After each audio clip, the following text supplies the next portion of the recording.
जीता था जिसके लिए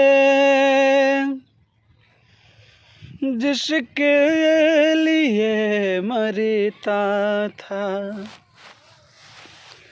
जीता था जिसके लिए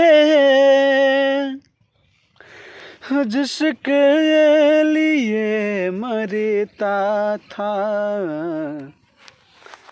एक ऐसी लड़की थी जिसे मैं प्यार करता था। एक ऐसी लड़की थी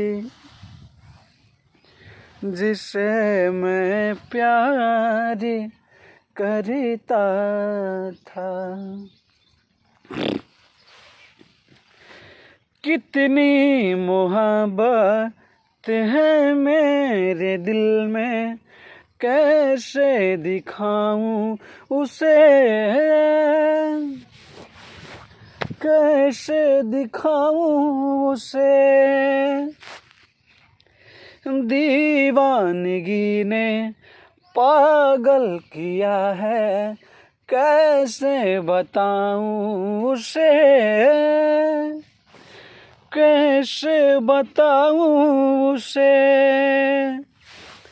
मिटाने से भी न मिटेगी मेरी दास्तां। एक ऐसी लड़की थी जिसे मैं प्यार करता था। एक तू ही वो लड़की है जिसे मैं प्यार करता था। नमस्ते, प्रणाम।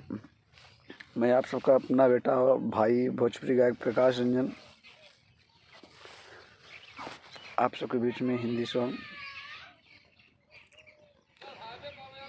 अगर अच्छा लगे तो प्लीज़ एक लाइक और कमेंट ज़रूर करिएगा। धन्यवाद।